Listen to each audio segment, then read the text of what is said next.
드리옵나이다. 아멘. 주 감사합니다. 예, 우리 이 시간에는 우리 성경 속 신학관 한지 31번째 시간이에요. 이집트 10가지 재앙의 비밀을 한번 살펴보도록 하겠습니다.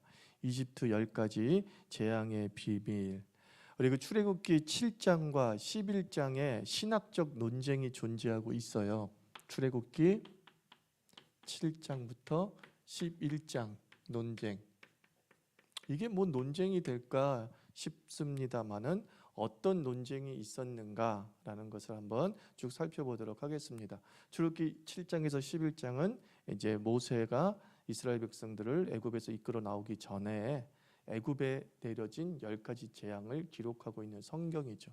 그럼 이 7장과 11장에 대해서 어떤 논쟁이 있었느냐? 첫째, 역사다. 아니, 신화이다. 이런 논쟁이 있었다라는 거죠. 즉 역사다, 실제적 사건이다, 아니다, 지어낸 이야기이고 하나의 문학적 상상력이다라는 의견들이 존재하고 있었죠. 뭐 이게 이제 뭐 여기는 기독교인, 신화는 비기독교인 입장이다 이렇게 말할 수도 있지만 또 기독교인 내에서도 역사다 또 신화다 이렇게 말하는 논쟁이 있어 왔다는 거예요. 이거 여러분 이거 하나 아십시오. 출애굽기 7장 11장 7장에서 11장을 신화다, 하나님의 구원의 메시지를 전하는 문학적 장르로 동원된 창작이다라고 말한다고 해서 이단이 아니라는 거예요. 제가 그런 말씀 드렸죠. 창세기 1장을 문자적 그대로의 창조로 받아들이지 않아도 이단이 아니다. 도리어 창세기 1장을 문자적 그대로 받아들이는 창조과학 분파가 사실은 기독교에서는 소수 마이너 그룹이다. 우리는 메이저인 줄 알았지만 사실은 마이너 그룹이다. 그리고 성경의 창세기 1장이나 출애굽기 7장 11장의 해석은 어거스틴과 칼빈에 이르면서 좀 더 문자적 해석이라기보다는 실제적이며 그 속에 상징적 의미들을 해석하는 것이 사실은 기독교의 역사적 메이저, 즉 다수의 해석이었다라는 거예요. 단지 우린 한국에서만 마치 그 문자적 해석이 주류인 것처럼, 정통인 것처럼 이렇게 퍼져 있는 좀 안타까운 현실이죠. 자, 역사다, 신화다, 역사다라고 보는 사람이 있습니다. 저는 역사다라고 보는 사람 중에 한 사람입니다. 이스라엘이 또는 셈족이 어느 한순간 그 고대 이집트의 기록에서 완전히 증발되는 사건을 보았을 때에, 그런 것을 보았을 때 그것은 분명히 역사적 사실이다라고 주장하고, 또 출애굽기 10장의 재앙과 유사한 이집트의 고대 기록이 이제 발견되어졌죠. 파피루스에 기록되어져 있는 막 흑암이 있고 뭐 나일강이 피로 변했다는 유사한 형태의 기록물이 이제 발견되면서 분명한 것은 출애굽기 7장에서 11장까지 있었던 일련의 재앙들은 역사적 사실이다라고 얘기하는 거죠. 반면에 신화다라고 말하는 사람들도 자료에 근거해서 이야기하죠. 그렇게 어마어마한 사건이라고 한다면 그 기록량이 대단할 텐데 왜 그 10가지 재앙에 해당되어지는, 그냥 기적이라고 하지 않고 자연현상이라고도 한다고 한다면 왜 그 자연현상이, 정말 놀랄만한 자연현상의 그 기록이 거의 찾아볼 수 없을 정도로 희귀하냐. 그러므로 그것은 문학적 상상력이다라고 이야기를 하죠. 그러면 또다시 역사 쪽이라고 하는 사람은 그 자료가 희귀하고 거의 없다시피 하다라는 것에 대해서 반론을 이렇게 제기하죠. 당시 이집트나 그리고 고대의 메소포타미아에서의 전쟁 기록은 과장법에 근거하고 있다라는 거죠. 그래서 대표적인 예로서 이집트 여러 벽화를 보면 왕이 평민보다 크게 기록되어져 있어요? 작게 기록되어져 있어요? 굉장히 크게 기록이 되어져 있어요. 또 그려져 있어요. 더 크게 그려져 있는 것은 신 같은 경우는 거인으로 이렇게 그려져 있죠. 그리고 전쟁의 기록의 방법은 승자 위주로 기록이 되는 거예요. 그래서 이기면 그 이긴 것을 과장하고 패배하면 자신들의 정권의 위험성이 있기 때문에 그 패배 자체를 기록을 하지 않는 거죠. 자존심이 너무 세가지고 기록하지 않는 거죠. 그게 고대 근동의 역사 기록법이었고, 사실은 그것은 최근까지도 각 국에서, 각 나라에서 자국 중심의 민족주의적 역사관을 가지고 기록할 때에 쓰는 방법 중에 하나이죠. 그러므로 그런 기록의 어떤 문화를 가지고 봤을 때 에집트에게는 불리한 일이기 때문에, 바로에게는 불리한 일이기 때문에 그 모든 기록을 마치 진시황처럼 분석행유했을 것이고, 아니면 아예 거론도 하지 말라고 했을 가능성이 매우 높다. 그래서 신화라기보단 역사다, 이렇게 주장을 하는 거죠. 근데 이제 기독교인들은, 소위 예수 믿는 사람들은, 그리고 예수 믿는 교수들, 신학자들은 뭐 99.9% 역사라고 보는 거죠. 사실은요, 역사라고 봅니다. 그러면 이제 역사라고 보는 사람들 중에서는 또 어떤 논쟁이 있느냐는 거예요. 역사라고 보는 사람들 중에는 어떤 논쟁이 또 있느냐? 이것은 기적이다, 아니 자연현상이다, 이렇게 보는 거죠. 이제 기적이라는 건 뭐냐면 하나님이 특별하게 개입했다, 그런다는 뜻을 가지고 있는 거예요. 하나님이 특별히 개입했다. 그 자연현상은 하나님이 그냥 창조하신 그 자연과학적 틀, 법칙 안에서 그냥 일어났던 일이다 라고 하는 거죠. 그래서 이것을 우연이라고도 하죠. 우연적인 자연현상이다 라고 하는 거죠. 그래서 하나님의 특별 개입이다 라고 기적으로 보는 자들 중에는, 이제 문자적 해석을 하는 사람들은 그 나일강이 피로 변했다는 건 진짜 피로 변한 거다, 이렇게 보는 거죠. 그리고 애굽의 장자가 죽은 것도 실제적으로, 다 죽은 것도 실제적으로 일어난 일이다 라고 보는 거죠. 그러니까 100명이 죽었다고 하면 100명이 진짜 죽은 거다, 이렇게 보는 거예요. 이제 과장법이라고 보지 않고 실제로 애굽에 만약에 가구 수가 100만 세대라고 한다면 그 100만 세대의 한 80%는 죽었다, 장자가, 이렇게 보는 거죠. 이렇게 보는 거란 말입니다.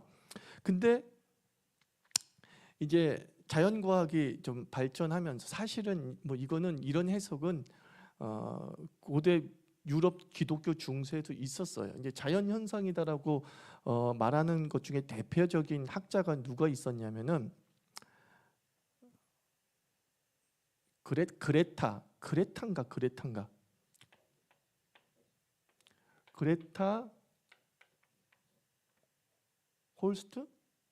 홀트, 독일 사람인가 봐요. 그레타 홀트라고, 저는 이 책은 읽지 못했습니다. 반론을 제기하는 사람이 2차적 소스를 제가 보게 된 거죠. 1958년에 자연현상, 그 제목이 재밌어요. 체인 리액션이래요. 체인 리액션. 이게 이제 사슬이란 뜻이잖아요. 그래서 리액션. 우리말로 얘기하면 모르겠어요. 연쇄, 그죠? 연쇄 반응이죠. 연쇄 살인할 때 그 연쇄 반응. 연쇄 반응이란 말이에요. 연쇄 반응, 자연현상의 연쇄 반응이다라고 하면서 이걸 자연과학적 방법으로 풀어버렸던 거예요. 있긴 있다, 역사다, 벌어졌다. 그런데 그게 어떻게 된 것이냐? 뭐 대단한, 이 세상에 있지도 않는 일이 벌어진 게 아니라 이 세상에서 충분히 일어날 수 있는 자연현상의 모습이다, 이렇게 봤다는 거예요. 그럼 이제 예를 들자면 나일강의 피, 첫 번째 재앙, 나일강의 피, 그죠? 나일강이 피로 변했어. 이것은 뭐냐면은 붉은 조류가 증식했다는 거예요. 붉은 조류가 증식하고 나일강에 홍수가 덮쳐서 붉은 토사가, 그럼 여러분 지금도 나일강 상류인 이집트 같은데, 아니 저기 에티오피아를 보면 땅이 어때요? 굉장히 붉어요. 땅이 붉어요. 그래가지고 어떤 그 붉은 토사가 밀려 들어와서, 조류와 붉은 토사가 밀려 들어와서 그렇게 붉게 보였다 이렇게 보는 거죠. 그리고 그들은 그것을 피와 같은, 피가 이렇게 물든 것으로 고대인들은 해석을 했다라는 거예요. 그러면서 연쇄 반응이라고 했죠. 그럼 이제 개구리잖아요, 그죠? 개구리가 나일강에서 뛰어나와가지고 죽었잖아요. 근데 그게 왜 그러느냐? 결국 조류와 붉은 토사가 유입함으로 말미암아 나일강의 산소 포화도가 급격히 떨어졌다는 거죠. 산소 농도가 떨어졌다는 거죠. 그러니까 숨막혀 죽을 것 같아서 수생생물이 뛰쳐나온 거다. 뛰쳐나온 거다. 이렇게 보는 거죠. 뛰쳐나와가지고 어떻게 해요? 햇빛에 오래 있으면 이 개구리가 어떻게 돼요? 떼죽음을 당하게 되죠. 떼죽음을 당하게 되니까 이제 그 개구리가 죽은 데서 뭐 유충들이 뭐 이런 것들이 발생하면서 파리떼가 들끓고 뭐 이렇게 됐다, 이렇게 보는 거예요. 이제 그러면서 10가지로 막 풀어 나가요. 그렇게 할 필요는 없고, 그렇게 할 필요는 없는 거죠. 그런데 이제 이게 1958년이잖아요. 나름 이 사람은 어떤 과학적 현상으로 풀어보려고 애를 썼던 거야. 근데 이제 다수의 결함들이 발견되어지는 거죠. 예를 들면 과학적 오류가 다수 발견되어지는 거예요. 예를 들면 악질이 이제 탄저병이라고 보는 건데, 개구리로부터 옮겨온 탄저병으로 보는 건데, 뭐 현대 과학에 들어와서 이 탄저병은 수생생물에게는 감염되지 않는 걸로 지금 알려졌죠. 오히려 포유류 감염이 이제 그 탄저병의 원인이 되는 것이 분명해졌어요. 그러니까 이제 봐라. 그러니까 자연현상이라는 설명은 너는 틀렸다라고 지적을 하고 있는 거죠. 그런데 이제 이 그레타 호르트의 시도는 가치가 있는 거예요. 왜? 과학 언어로 증명하려고 하였고, 또 재앙으로 여길 만한 사건이 자연 현상으로 가능하다라고 하는 그 입장을 연 거예요. 조금 더 이것을 신앙적으로 해석한다고 한다면, 이 사람이 그런 의도를 했는지는 모르겠지만, 안 읽어봐서 제가 모르겠어요. 비판서만 읽어봤기 때문에 의도했는지는 모르겠지만, 그 자연 현상의 연쇄 반응을 일으키게 하시는 그 하나님의 개입이 존재하고 있구나라는 도리어 입증이 될 수 있잖아요. 그죠? 도리어 입증이 될 수 있잖아요. 하나님께서 데이즘이라고 해가지고 이신론은 뭐냐면 신의 존재를 인정을 해요. 그런데 그 신은 개입하지 않는 신이야. 이 세상을 창조하고 다 만드시고 난 다음엔 전혀 이 세상엔 관심 없고 이 세상에 터치하지 않는다라고 하는 이신론이라는 신학적 개념이 있어요. 그러니까 이신론에 대해서 반론을 제기할 수 있는 부분이죠. 자연과학 법칙, 하나님이 만들어 놓은 자연 법칙 내에서 스스로 이 우주는 움직여져 간다. 그리고 하나님은 그 자연 법칙을 창조하고 난 다음에 질서를 부여하고 난 다음에 전혀 개입하지 않는다. 무관심한 하나님, 무심한 하나님, 오직 초월적인 하나님만 존재하잖아요. 그리고 내재하는 하나님, 간섭하시고 창조 세계와 관계하는 내재하는 하나님은 없단 말이에요. 그런데 이것을 통해서 자연 현상, 가만 내버려 둘 줄 알았는데 그 자연 현상이 어디에 연결됐어요? 이스라엘의 구원이라고 하는, 모세를 따르는 수많은 중다한 셈족 계열의 사람들의 해방의 때와 밀접하게 역사했다라는 거죠. 그래서 이것은 결국 하나님은 내재하시고 여전히 창조 세계를 섭리하고 계신다라고 하는 매우 과학적 설명이 돼버리고 마는 거죠. 그래서 의의가 있는 거죠.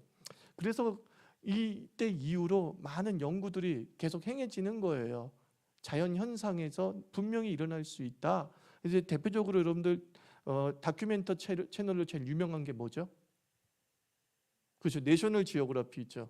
이 내셔널 지오그래피에서 몇 년 전인가, 한 10년 전인가 몇 년 전인가, 그때 모세의 10가지 재앙 프로 제목이에요. 이거 유튜브 찾아보면 다 나와요. 모세의 10가지 재앙이라고 하는 타이틀로 이 모세의 출애굽기 7장 11장을 한번 풀어봤어요. 이게 자연현상이라는 관점에서 본 거야.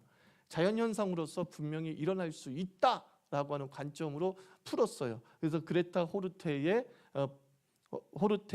그 방법과 또 다른 법으로 이제 설명하려고 하는 것이죠. 이런 현상이 있고 이런 자연현상이 있고 이런 자연현상이 있었다. 그리고 그런 자연현상은 고대 사람들에게 아직 지식과 그리고 우주에 대한 세상에 대한 이해도가 물리적 이해도가 떨어지는 고대 세계에서는 그것은 놀라운 충격으로 다가왔을 것이 분명하다. 이렇게 보는 거죠. 그래서 내셔널 지오그래피에는 되게 많은 성경의 사건을 이렇게 과학적으로 설명하려고 하는 프로가 되게 많아요. 소돔과 고모라가 정말 유황 어떻게 망했느냐. 그래서 유황도 나오고 뭐도 나온다고 하는데 그러면 소돔과 고모라가 지진으로 무너진 건가? 그것도 지질학적으로 다 밝혀냈죠. 실제로 거기는 조산지대였고 지금도 유황이 곳곳에 쌓여져 있고 그런 조산 활동을 했던 또는 지진 활동이 일어났다는 고지질학적 자료들이 많이 제시되어지면서 소돔과 고모라가 유황에 의해 덮쳐졌다는 말은 맞다. 뭐 이런 식으로 이제 내셔널 지오그래픽에서 상당수 많은 성경의 좀 격변적인 현상에 대한 과학적 설명을 하려고 하는 시도를 많이 하고 있어요. 자, 그렇습니다.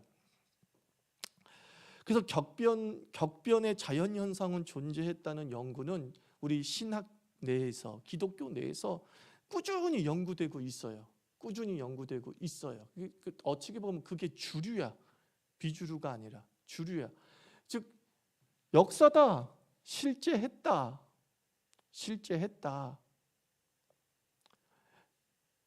세상 사람들에게 이 출애굽기 자체가 성경 자체가 허구가 아니다라는 것을 증명하는 게 이런 사람들의 아마 목적인 것 같아요. 목표인 거예요. 이 사람들은 하나님을 안 믿는 사람이 아니야. 역사이고 일어났다는 것은 믿고 있는 거예요. 근데 세상 사람들이 안 믿어. 허구야, 지어낸 이야기야 라고 하는 거야. 그러면 그 사람들을 설득하고 이해시킬 수 있는 방법이 뭘까? 라고 했을 때 결국은 뭐예요? 그들은 자신들의 이성을 가지고 판단하는 거잖아요. 20세기의 이성을 가지고서 좀 고등학교만 나와도 아리스토텔레스보다 더 풍성한 지식을 갖고 물리학적 지식을 갖고 있는 이 20세기, 21세기 시대의 사람들에게 설명을 하려고 노력했다라는 이 부분이 저는 굉장히 중요하다고 봐요.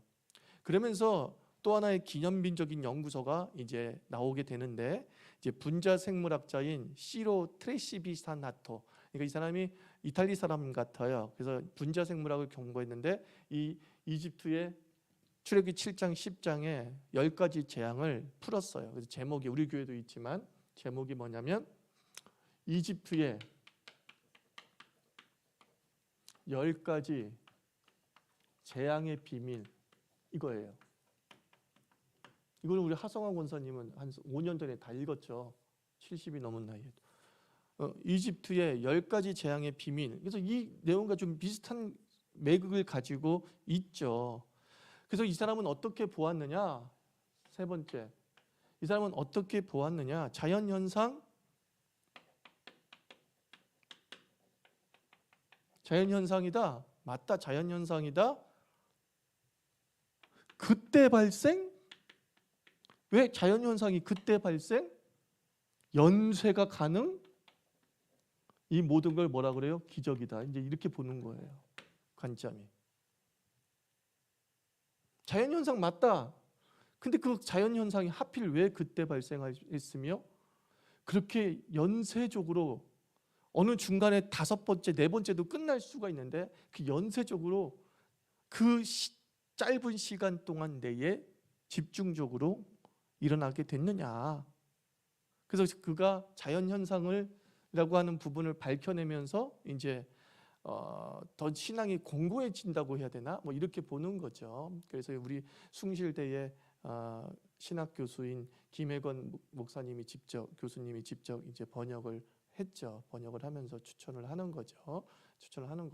그래서 기독교가 좀 더 세상을 향해서 변증법적인 접근을 해야 되지 않느냐라는 이야기를 하는 거예요. 무조건 일어났다. 하나님이 역사했다. 우리는 믿는데 세상이 안 믿으니까, 세상이 자꾸 허구라고 하니까 우리가 좀 더 세상을 설명할 수 있는 변증법적 신학을 좀 가지고 있어야 되지 않느냐는 거예요. 제가 지난주에 얘기했던 합리적 신앙, 그런 것도 마찬가지라는 거예요. 그냥 무조건 문자대로 믿는 것만 믿음이 아니다라는 거죠. 그죠? 문자대로 안 믿어도 저는 하나님의 살아계심을 믿어 의심치 않거든요. 안에서 우리로 하여금 하나님이 살아계신다는 쪽으로 자꾸 해석하고 풀어내는 쪽으로 머리가 막 뛰어요. 믿음이 약해지는 게 아니라 더 강해져요. 우주를 연구할수록 믿음이 더 강해지고, 생물학을 연구할수록 더 강해져요. 믿음이. 이미 신앙을 가지고 있는 사람은. 그럼 누가 믿음이 약해지냐면 아예 믿음이 없는 자가 안티가 되는 거예요. 아시겠어요?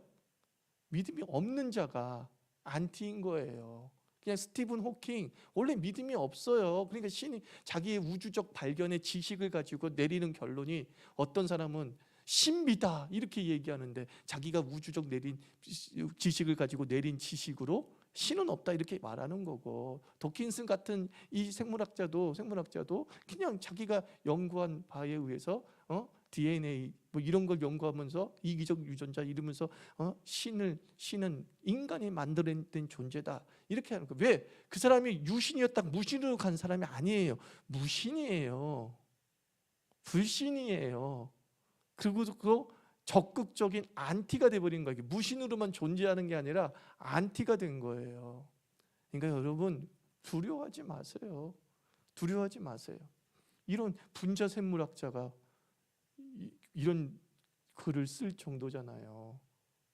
더 확신을 갖잖아요. 자, 그럼 보자. 이 사람은 이런 내용이에요.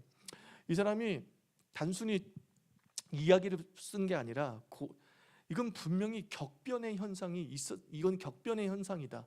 그러면 주전 BC 1000년부터 2000년 사이에 이거는 여기 출애굽기가 쓰여졌을 당시의 상황이죠.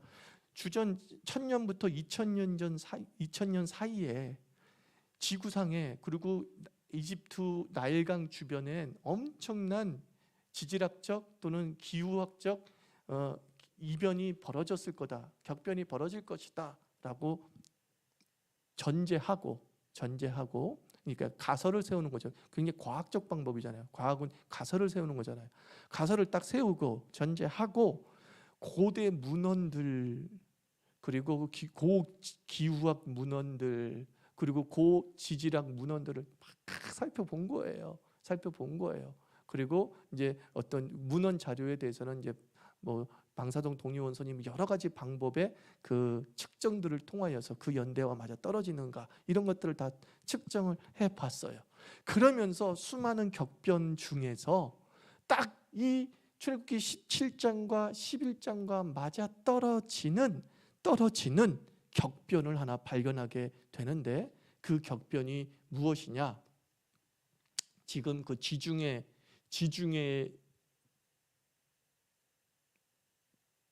있는 에게에 있는 에게에 있는 산토리니, 그러니까 에게라는 것은 그리스 앞바다를 에게라고 하죠. 지중해 중에 그리스 쪽 앞바다의 산토리니. 이 산토리니가 우리가 알고 있는 라라라라라라 그건가? 아닌가요? 그 있잖아요. 그 저기 벽 하얗고 지붕 파랗고 그 산토리니 아니에요? 하여튼 산토리니 섬이 그 출애굽기 7장 11장의 시대에 엄청난 화산 폭발이 있었다는 거예요. 이게 불과 나일 삼각주에서 800km밖에 안 떨어졌다는 거죠. 그러니까 굉장히 가까운 곳에서 엄청난 화산이 폭발했다는 거예요. 엄청난 화산이 폭발했다는 거예요. 그러면서 이제 이 사람과 비슷한 연쇄 반응을 설명해 나가는데 이 사람보다는 더 과학적이고 그레타보다는 조금 더 과학적이고 좀 더 치밀하고 그리고 많은 자료를 토대를 하고 있다라고 하는 장점이 있죠. 그래서 이런 일이 벌어졌다. 이제 이런 일이 벌어졌다. 예를 들면 화산 폭발을 하면은 엄청난 화산재가 날라오잖아요. 그죠? 엄청난 화산재가 나일강 삼각주에 이렇게 떨어졌다는 거죠. 그래서 그 재가 강을 무슨 색으로 바꿨겠어요? 붉은색으로 바꿨겠죠. 그죠? 붉은색으로 바꿨겠죠. 자, 재가 떨어져 가지고 강이 오염되니까 이제 그 속에 떼지어서 강둑으로 개구리가 올라와 가지고 뭇에서 말라 죽었다는 거죠. 그러니까 그 뭇에서 말라 죽었던 수많은 수생 생물, 뭐 개구리만 나왔겠어요? 뭐 물고기도 튀어 올라오고 막 그렇게 살려고 발버둥치고 튀어 올라왔겠죠. 아니면 붕붕붕 뜨든가, 그죠? 우리 다 알잖아요. 강 오염되면 막 수만 마리의 물고기들 붕붕 떠가지고 강변으로 밀려오잖아요. 그죠? 그래가지고 그 사체들이 썩으면서 이제 그 동물 내 유충들, 그게 뭐겠어요? 구데기죠, 구데기니까. 구데기들이 막 이제 유충들이나 구데기들이 기어다니면서 뭐 인간들을 괴롭혔다. 그리고 공중에 남아 있는 여전히 한 화산재가 이제 기상 변화를 일으킨 거죠. 기후 변화를 일으킨 거죠. 지금도 그것은 분명하잖아요. 그죠? 큰 화산 하나가 폭발하더라도 기온이 떨어지거나 그리고 기온이 떨어지면은 이상 기온 현상이 벌어지는 것은 당연한 거잖아요. 우리가 알고 있는 당연한 상식이잖아요. 그러니까 거기도 그렇게 됐을 거다. 그래가지고 이제 산성비 같은 것도 내려서 화산재가 쫙 하늘을 가리고 있으니까 이제 비가 그 화산재와 섞이면서 산성화되는 거죠. 산성비가 내리면서 많은 초목들을 죽이고 나무들을 죽이고 그리고 동물들에게 매우 심각한 피해를 줬을 것이다. 뭐 이런 식으로 이제 설명해 내고 있는 거예요. 설명내고 있는 거예요. 이게 역사 속에서 발견된 거죠. 역사 속에서 발견된 거죠. 그래서 우리는 이 일련의 과정을 통하여서 이제 이렇게 됐다라고 하는 것은 설명이에요. 설명. 무조건 기적이다! 라고만 주장하는 건 뭐냐면은 하나님이 어떻게 역사했는지에는 무관심하는 거야. 하나님이 어떻게 역사했는지 무관심하고 일어난 결과만 가지고 그건 무조건 하나님이 한 거다라고 이야기를 하는 거죠. 그러나 세상 사람들은 하나님이 했다라는 그 어떻게에 대해서도 궁금한 거야. 일반적으로 그렇게 일어나는 일들이잖아. 이제 그들도 세상에도 이렇게 연구를 하는 사람이 있고 이 연구에 대해서 반박하는 사람들이 다 있단 말이야. 안티 크리스찬들이 다 있단 말이에요. 뭐 그게 뭐가 대단하냐 이런 식이란 말이야. 그러니까 우리는 우리 안에서의 믿음은 문제가 없는 거야. 그런데 점점 경험이 쌓이는 시대 속에 살아가고 있잖아요. 2000년 전보다 지금이 더 인간이 똑똑해지고 지식이 풍성해지지 않았습니까? 그죠? 그래서 그 똑똑하고 풍성한 지식이 믿음의 걸림돌이 되는 거야. 믿음의 걸림돌. 안 믿으려고 하는 거야. 그런 일이 벌어지게 되는 거죠. 자, 그래서 기적에 대해서 한번 살펴봅시다. 기적이라는 게 뭐냐? 기적은 이런 거 아닙니까? 경험으로 상상할 수 없는 일이 벌어졌을 때 기적이잖아요. 왜 나일강이 붉게 물든 것을 보고서 두려워 떨면서 피로 물들었다고 얘기를 할까요? 그들이 본 적이 없는 거죠. 화산이 매일 폭발하는 게 아니잖아. 예를 들면 이 사람의 의견에 따르면 화산이 매일 폭발하는 게 아니고 뭐 몇백 년에 아니면 몇천 년에, 그러니까 내가 살아 생전에는 그런 현상을 못 볼 수도 있는 거잖아요. 그렇죠? 그런데 어느 날 부모님에게도 듣지 못했던 그런 현상이 빡 벌어지는 거야. 그랬을 때 이 고대의 신화 세계 속에 살아가는, 종교의 시대 속에 살아가는 사람에게는 그것은 하나님의 개입이요 신적 역사라고 밖에 말할 수가 없는 거죠. 그죠? 그래서 하나님은 자연과학적인 질서를 만드시고 구속사의 흐름 속에 이제 우주 만물을 움직이시는 분이다라는 것을 우리는 지금의 지혜로 알게 되는 거예요. 그래서 옛날에는 기적이 많은데 왜 현대에 들어와서는 기적이 없는가? 그 이유가 뭐겠어요? 경험의 확대 때문이에요. 경험의 확대. 그때는 그게 기적인데 지금은 그걸 기적으로 안 여겨요. 그 왜 그래요? 여러분이 상상할 수 없는 일이라는 그 부분을 여러분은 경험했기 때문인 거예요. 어떻게 경험했죠? 직접 경험한 사람도 있고 지식으로 경험한 사람도 있죠. 이런 일이, 화산 폭발하니까 이런 일이 있더라 하고 학교에서 배운 거야. 예를 들면 배운 거야. 그래가지고 우리는 화산이 폭발해가지고 사람들이 막 힘들어하고 어려워하는 것에 대해서 기적이다 또는 하나님의 어떤 역사다 이렇게 보지 않아요. 그냥 우주의 자연 법칙이야 라고 단순하게 해석을 해버리고 마는 거죠. 우리의 경험과 지식이 확대되었기 때문에 기적이라 여기는 부분의 폭이 좁아진 거예요. 좁아진 거예요. 우리 그리스도인은 하나님의 살아계심을 믿고 하나님의 역사를 믿습니다. 그렇다고 한다면 여러분들은 엄청나게 많은 기적이 있다라고 고백해야 되는 게 정상이에요. 자, 왜 그러냐면은 암 환자가 있습니다. 이 암 환자가 이제 4기 암 환자입니다. 그런데 이 사람이 전혀 치료받지 않고 하나님께만 구합니다. 주여 나를 치료하여 주옵소서. 나를 치료하여 주옵소서. 그리고 고침을 받았어요. 기적이 아니에요. 기적이 아니에요. 기적이죠. 기적이죠. 그런데 치료받지 않고 암 4기 환자가 치료받지 않고 오직 기도만 해가지고 완치됐다는 소식을 몇 건이나 알고 계십니까?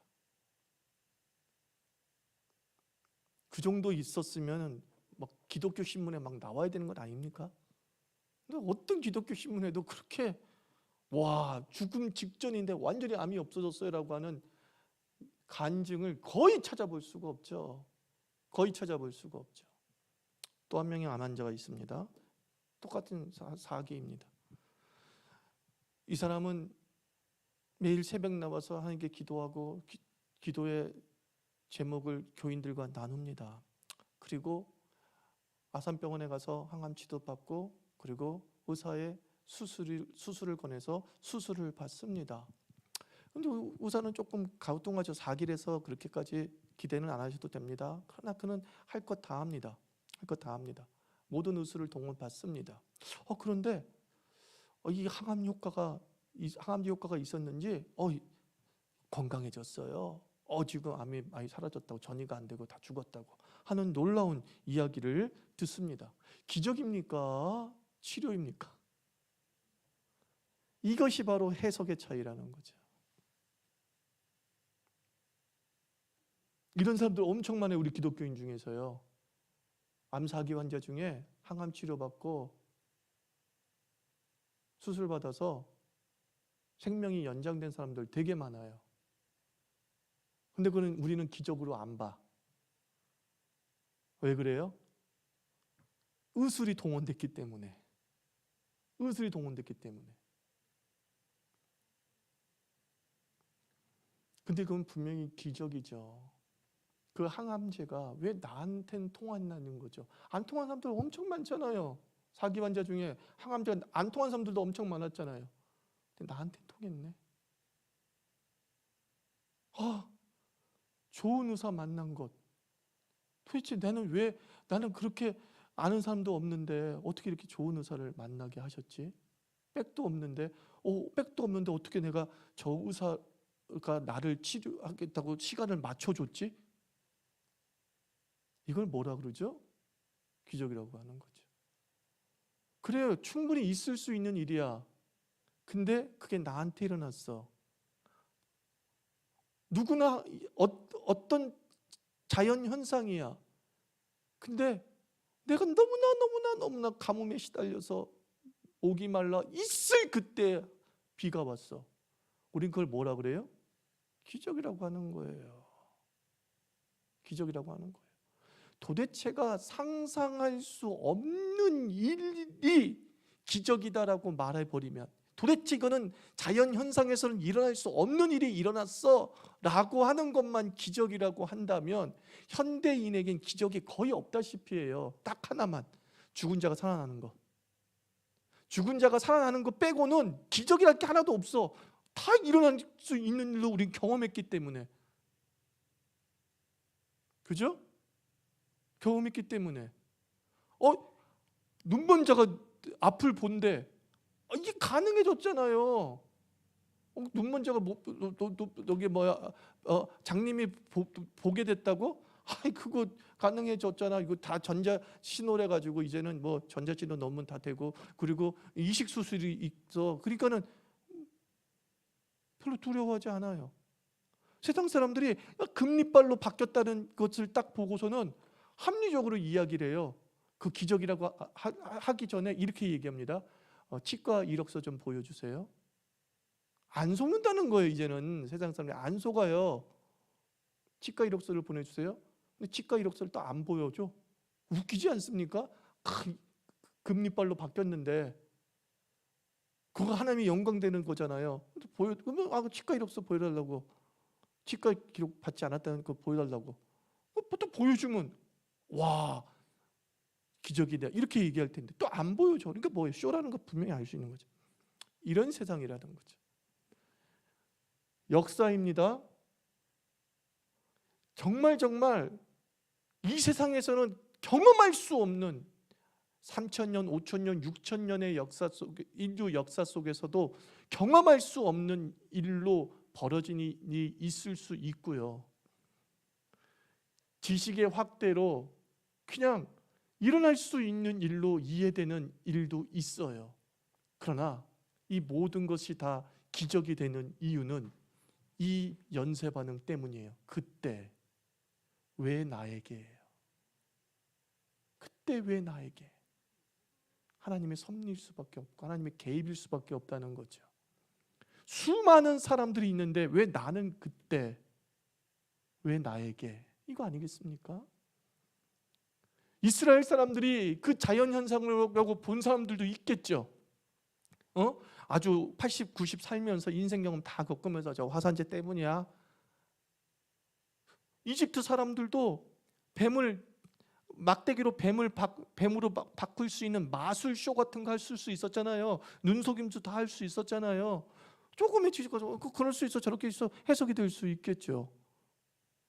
그러나 모세와 이스라엘 공동체는 그 일어난 자연현상이 하필 우리가 울부짖으며 우리를 해방시켜 달라고 하나님께 기도했던 그때에, 우리가 하나님께 예배하러 나가겠다고 결단했던 그때에 왜 동시다발적으로 일어났냐는 거예요.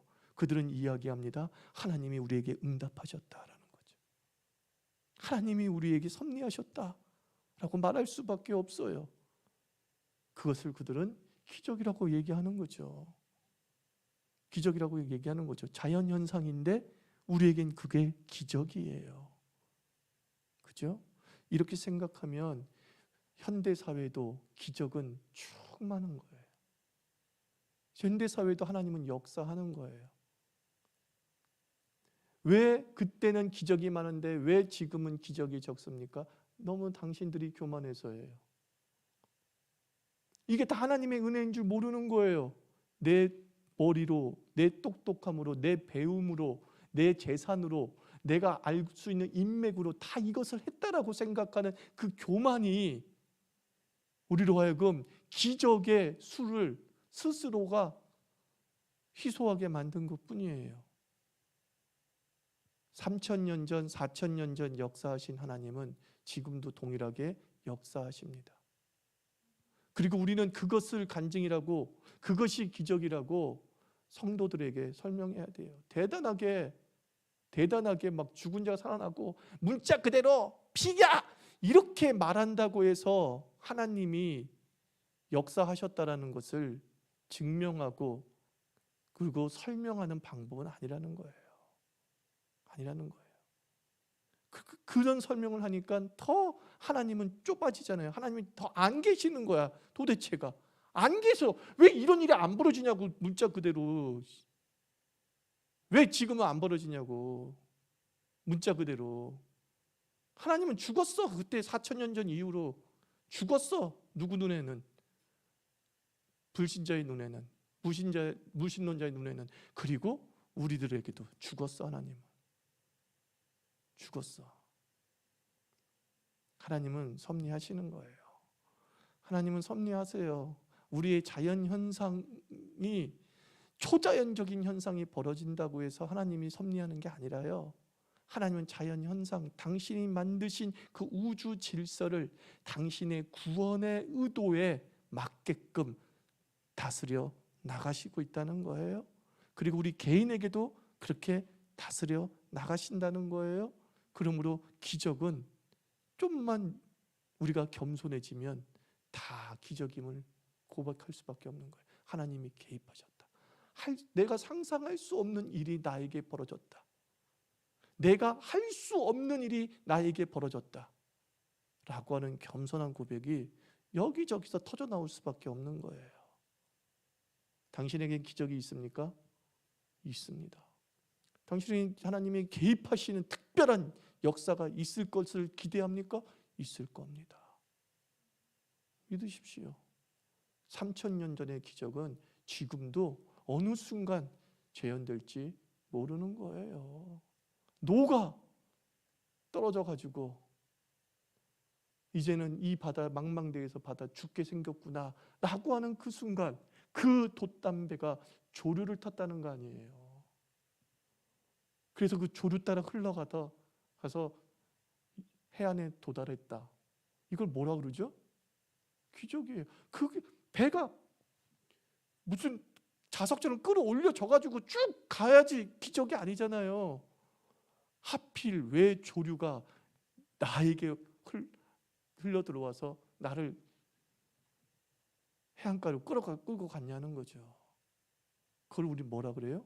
그걸 기적이라고 하는 거죠. 그 순간 자연 현상이지만 나에게는 뭐예요? 기적인 거죠. 우리에게는 그게 하나님의 개입이다 라고 말할 수밖에 없는 거죠. 없는 거죠. 같이 우리 기도합시다. 하나님의 모든 기적은 설명할 수 있어요. 설명할 수 있다는 것은 부끄러운 게 아니에요. 하나님의 어떤 기적이 초자연이 아니라 자연적인 거야.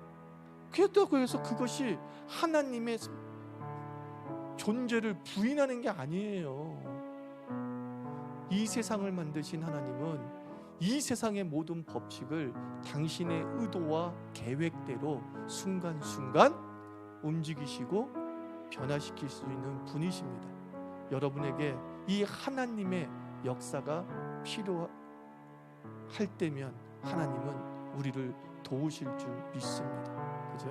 하나님, 나에게 기적이 필요합니다. 당신의 손길이 필요합니다. 당신의 개입이 필요합니다. 내가 상상할 수 없었던 일들, 내가 할 수 없는 일들을 아버지여 내 삶에 허락하여 주시어서 아픔과 고통 속에서 건져 주시옵시고, 나는 겸손한 자 되어서 내 주변에 일어나는 모든 좋은 일들을 기적처럼 놀랍게 받아들일 수 있는 그런 겸손한 자 되게 하여 주옵소서. 함께 기도하겠습니다. 하나님 아버지,